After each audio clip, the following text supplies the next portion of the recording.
Bismillahirrahmanirrahim. Assalamualaikum warahmatullahi wabarakatuh.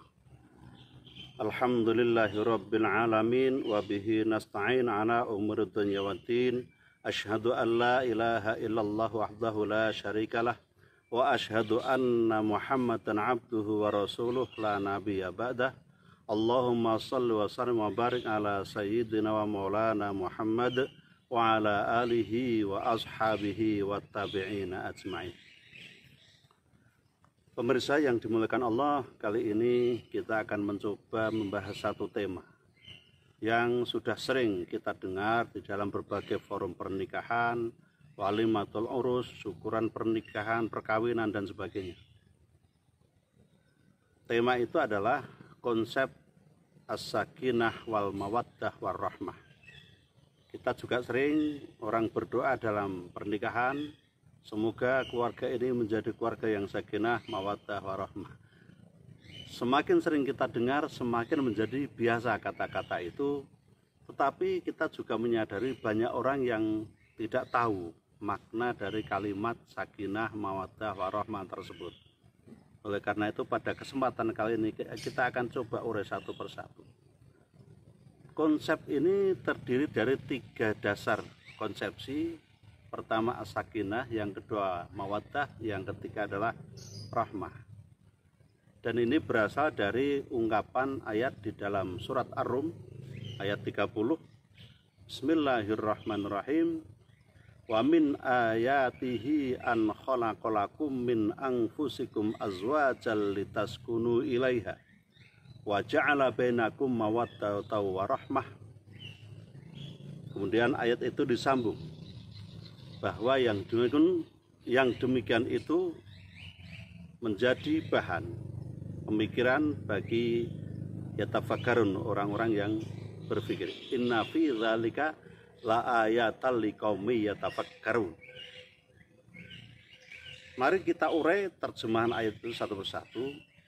Wa min ayatihi, dan di antara tanda-tanda kekuasaan Allah, di antara ayat-ayat dari Allah itu adalah an khalaqalakum, telah diciptakannya kamu semua, min anfusikum, dari dirimu sendiri.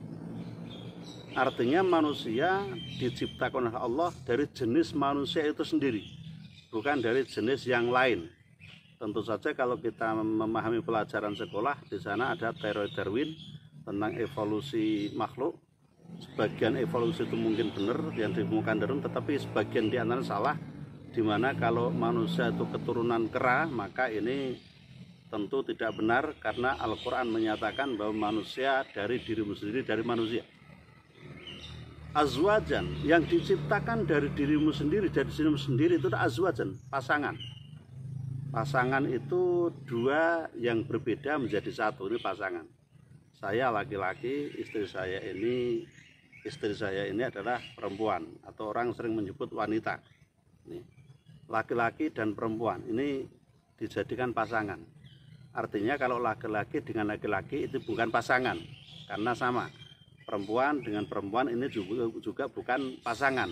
Sehingga kalau satu negara mengesahkan pasangan laki-laki dan laki-laki, perempuan dengan perempuan, ini sebenarnya satu hal yang batal secara alami, tidak secara hukum saja, tetapi secara alamiah pun sudah batal.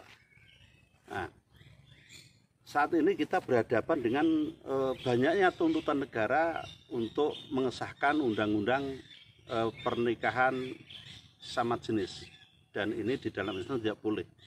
Wa min ayati an khalaqalakum min anfusikum azwajan.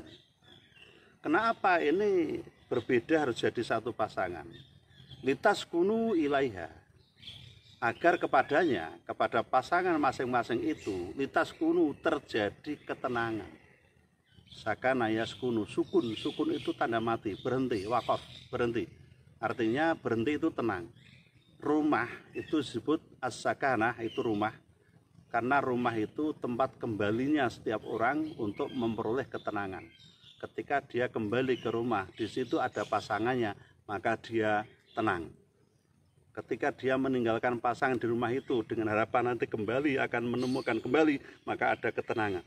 Di rumah itu ada ketenangan, maka disebut sakinah. Tetapi ketenangan ini kan persoalan yang tidak hanya bersifat zahir. Ketenangan ini bersifat batiniah. Saya melihat istri saya, tentu saya tenang di dalam hati saya. Bukan hanya karena melihat cantiknya atau melihat penampilannya atau apanya. Tetapi di dalam diri saya itu ada bagian diri saya yang ada pada istri saya. Saya menjadi tenang. Karena apa? Kalau ada bagian diri saya yang kurang, maka akan dilengkapi olehnya. Kalau ada istri saya kekurangan di sana, insya Allah saya bisa melengkapi. Ada ketenangan di situ. Kalau saya orangnya emosional, istri saya harus bersikap tenang, melengkapi. Kalau istri saya sedang tidak tenang, maka saya menenangkan, ini melengkapi, sakinah. Pasangan tidak harus sama persis, karena apa? Saling melengkapi, saling menutupi, ini namanya pasangan. Dan itu mendatangkan ketenangan. Ketenangan tentu saja tidak harus landai bahwa tenang ini tenang terus, tidak. Ada gejolak di sana. Kalaupun jalan itu lurus, maka satu saat akan ada satu polisi tidur di situ. Agar apa? Agar kita bisa pelan, kita bisa hati-hati. Ketenangan kadang diuji oleh ketidaktenangan. Ketenangan diuji coba dengan kekacauan, dengan cobaan dan sebagainya. Agar kita apa? Agar kalau landai itu kan orang menjadi tidak berpikir untuk hati-hati. Maka ketika ada polisi tidur di situ, ada lubang di tengah jalan, kita akan jalan dengan pelan untuk melewati itu secara selamat. Ketika cobaan sedang terjadi, ketika ketidaktenangan sedang terjadi, maka kita lambatkan ritme hidup kita, agak kita turunkan pikiran dan hati kita agar bisa melampaui itu dengan tenang untuk mendapatkan sakinah kembali. Ini konsep pertama, sakinah. Tetapi sakinah itu muncul dari konsep yang paling awal. Maka saya memberikan penjelasan, selalu saya berikan penjelasan. 3 konsep ini harus bisa menjadi 5 konsep. Mahabbah, was-sakinah, wal mawaddah, warahmah, wal amanah. Tenang itu karena apa? Karena adanya rasa cinta. Cinta ini satu hal yang mendasar, yang itu adalah filubil qalbi. Cinta itu ada di dalam kedalaman hati. Di sana cinta itu ada. Mohon maaf, cinta yang seperti ini itu sebenarnya hanya pernah terjadi 1 kali. Karena selebihnya cinta itu apa yang sering kita sebut sebagai kesenangan, kesukaan, rasa sementara dan sebagainya ini. Dan itu bukan kebahagiaan. Cinta yang ada di lubil qalbi, yang di kedalaman hati, ini memang kadang itu timbul tenggelam. Ada yang terus, kemudian kadang tenggelam sedikit, muncul lagi, dan seterusnya. Ini cinta. Sehingga cinta itu juga kadang tenang, kadang tidak tenang. Tetapi harus bisa menjadikan ketenangan itu. Ketenangan diuji dengan cobaan tadi. Dengan cinta, maka ujian-ujian hidup akan dirubah menjadi ketenangan. Kayak demikian ya. Dan untuk memahami sulit. Kenapa sulit? Ya kami sendiri melakukan perjalanan hidup ini, cobaan itu begitu saja datang. Entah itu datang dari saya sebagai suami atau datang dari dia sebagai istri. Maka kalau ini pasangan ini tidak saling melengkapi, kegagalan yang akan ditemui. Maka untuk itu harus apa? Sakinah harus kita kembangkan, naik lebih sedikit. Mawaddah. Mawaddah itu diartikan kebahagiaan. Tetapi kebahagiaan ini karena apa? Karena di dalam diri kita sudah kita lepaskan, sudah kita kosongkan dari kelemahan, kekurangan, kesalahan pasangan kita. Kita sadar tidak ada yang sempurna dalam diri kita dan juga dalam diri pasangan kita. Dia punya kelemahan, saya punya kekurangan. Dia punya kesalahan, saya juga punya kehilafan. Ini selalu saja ada. Nah, ketika hal itu sudah dilebur dengan mahabbah wasakinah, dilebur dengan cinta dan ketenangan dalam hati mensikapi tadi, maka kesalahan, kekurangan, kehilafan itu dipandang sebagai sesuatu yang harus dihilangkan, yang harus dimaafkan, harus dimaklumi, harus diperbaiki. Ini betul-betul pasangan yang disebut mawaddah. Maka mawaddah itu kekosongan hati dari kelemahan pasangan kita. Ini mawaddah. Kita tidak mungkin bahagia kalau tidak bisa menerima pasangan kita apa adanya. Kalau dia sudah benar, kita dukung benar itu, kita tingkatkan kebaikan itu. Tapi kalau ada kekurangan kesalahan, ayo kita perbaiki. Kalau ada kesalahan, kita maafkan.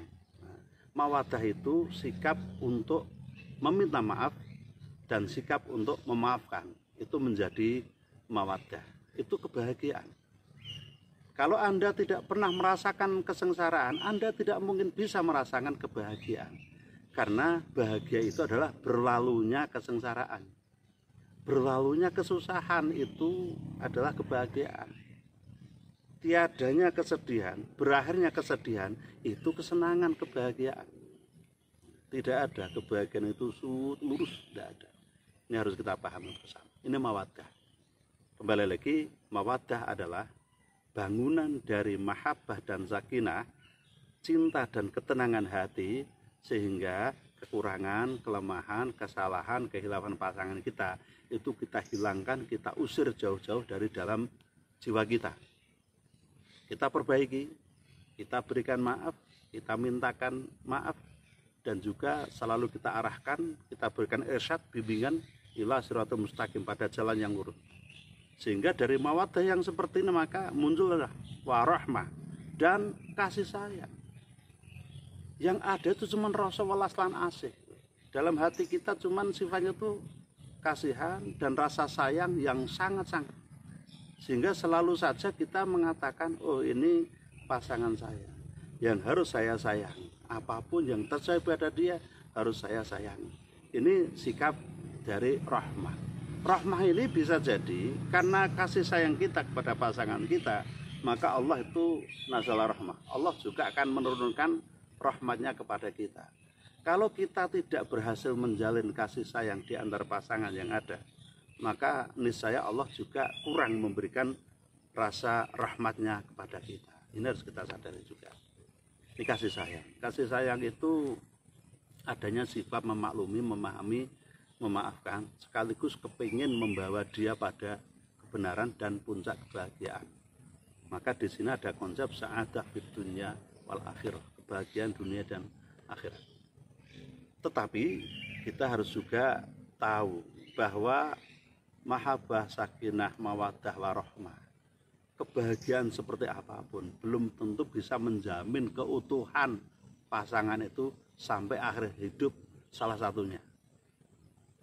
Loh, kok salah satunya? Iya, mati itu kan ya tidak mungkin bersamaan, artinya salah satu itu ya ada yang mati lebih dulu. Makanya kalau kita mengatakan itu semoga menjadi keluarga yang bahagia, sejahtera,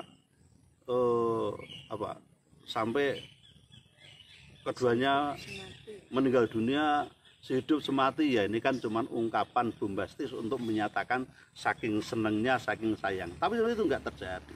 Yang terjadi adalah capek kebahagiaan sama salah satunya meninggal. Loh kok iso? Ya iya, kalau salah satunya sudah meninggal dan yang masih di dunia itu misalnya dapat pasangan lagi, kan yang di sana sudah nggak bisa protes lagi ke sini kan. Artinya kita bisa meninggal dengan ikhlas, kan begitu. Itu kalaupun yang terjadi itu secara drastis seperti itu. Tetapi kebahagiaan belum tentu menjamin keutuhan. Maka yang bisa lebih mendatangkan rasa ketenangan, kebahagiaan itu adalah wal amanah. Pernikahan Anda, perkawinan Anda itu amanah dari Allah.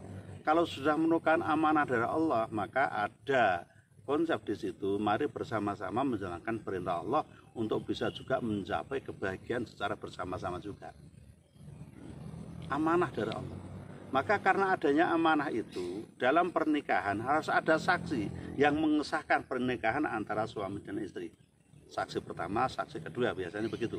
Tapi saksi ini hanya menyaksikan sahnya pernikahan. Kemudian untuk menjadikan saksi bahwa dua ini sudah menikah, sudah melakukan perkawinan, ada walimatul urus yang juga mengundang banyak orang. Kita undang ke situ.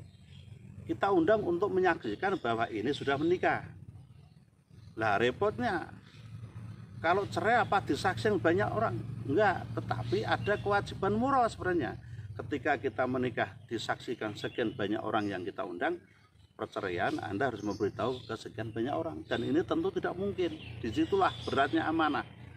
Maka karena ini rumah tangga ini amanah dari Allah, apapun yang terjadi pertahankan, tetap menyatu.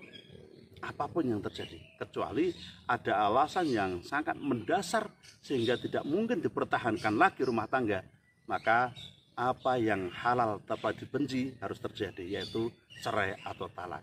Tapi tadi yang ingat, Anda nikah disaksikan sekian banyak undangan dalam Malimatul Urus, maka ketika cerai sebenarnya ada semacam tuntutan moral untuk memberitahukan kepada orang yang kita undang dalam Malimatul Urus.